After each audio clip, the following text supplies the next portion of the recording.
வணக்கம் மக்களே, சற்று முன் வெளியான செய்தி ஒன்று வெளியாகியுள்ளது. ஓ பன்னீர்செல்வம் திமுகவில் இணைந்தால் ஏற்றுக்கொள்வீர்களா? அமைச்சர் ஐ பெரியசாமியின் பதில். வாங்க வீடியோவை முழுமையாக காணலாம்.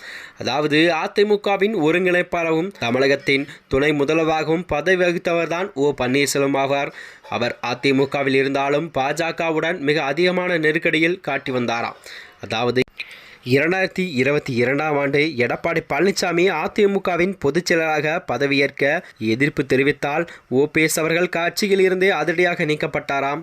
அதன் பிறகுதான் பாஜகவுக்கு நெருக்கமாக இருந்தார். பாஜக கூட்டணியிலிருந்து அதிமுக 2023ஆம் ஆண்டு விலகியது.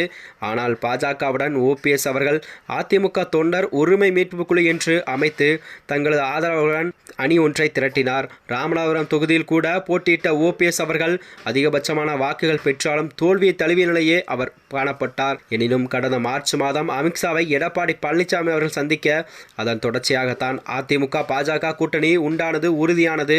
இதனால் எடப்பாடி பழனிசாமி எதிர்த்து அரசியல் செய்வதற்கு வந்த ஓபிஎஸ்ஸின் அரசியல் எதிர்காலமே ஒரு கேள்விக்குறியாக மாறிவிட்டது. இதனால் பாஜக கூட்டணியிலிருந்து ஓபிஎஸ் அவர்கள் சற்று அதிருப்தியாக இருந்து வந்தார். அமித்ஷா கூட தன்னை சந்திக்காத வருத்தத்தில் அளிக்கிறது என்றும் தேசிய ஜனநாயக கூட்டணி இருக்கிறோமோ இல்லையோ என்பதை அவர்கள்தான் சொல்ல வேண்டும் என அவர் தெரிவித்திருந்தாராம். அவரை அதிருப்தியில் ஏற்படுத்தியது இந்த அரசியல் வட்டாரத்தில் பெரும் பரபரப்பையும் ஏற்படுத்தியது. அது மட்டுமன்றி இந்த சூழலில் தமிழகம் வரும் பிரதமரை கூட சந்திக்க ஓபிஎஸ் அவர்கள் கடிதம் ஒன்றை எழுதியிருந்தார். ஆனால் எடப்பாடி பழனிசாமிக்கு கிடைத்த அனுமதி கூட ஓபிஎஸ் அவர்களுக்கு அனுமதி கொடுக்கப்படவில்லை என்றே கூறப்படுகிறதா. இன்னும் பாஜகவை நம்புவதில் கண்டிப்பாக பயனில்லை என்றும் தேசிய ஜனநாயக கூட்டணியிலிருந்து வெளியேற வேண்டும் எனவும் ஓபிஎஸ் ஆதரவாளர்களும் குரல் கொடுத்து தொடங்கிவிட்டனராம். ஓபிஎஸ்ஓ பாஜகவுடன் கூட்டணி நிலைப்பாடை குறித்து முக்கிய அறிவிப்பை கண்டிப்பாக நாளை வெளியிடுவார் என்று மக்கள் பார்க்கப்படுகிறது. இந்த சூழலில் கூட செய்தியாளர்களிடம் பேசிய அமைச்சர் ஐ பெரியசாமி அவர்கள் அன்வர் ராஜாவை தொடர்ந்து ஓ பன்னீர்செல்வம் அவர்களும் திமுகவில் இணைய வாய்ப்புள்ளதா என கேள்வி முன்வைக்கப்பட்டது. அதற்கு நாங்கள் யாரையும் எதிர்பார்த்ததில்லை, யார் வேண்டாலும் திமுகவில் இணையலாம், அவர் மட்டும் வந்தாரை கண்டிப்பாக வாழ வைக்கும் தமிழ்நாடு என்றும் தற்போது மு.க.ஸ்டாலின் என்கிற ஒரு நபரை மட்டுமே தமிழகம் நம்புகிறது. ஸ்டாலின் பின்னால் தான் தமிழகம் இருக்கிறது. அப்படி என்றால் ஓரணியில் தமிழகம் வந்தாலே ஆக வேண்டும்.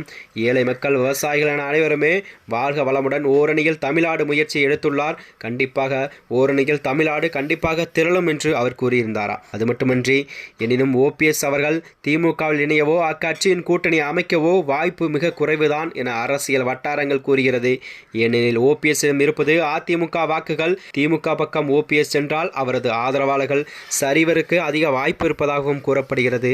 தேசிய ஜனநாயக கூட்டணியிலிருந்து விலகும் ஓபிஎஸ் அவர்கள் தனியாக கட்சி தொடங்க அதிக வாய்ப்பு உள்ளது. தனி கட்சி தொடங்கி திமுகவுடன் கூட்டணி அமைக்கலாம் என்ற பேச்சுக்களும் எழுந்த வண்ணமே அரசியல் வட்டாரத்தில் பரபரப்பையும் மேலும் இதுபோன்ற வீடியோக்களை தெரிந்து கொள்ள நமது சேனலை மறக்காமல் சப்ஸ்கிரைப் செய்து கொள்ளவும். நன்றி, வணக்கம்.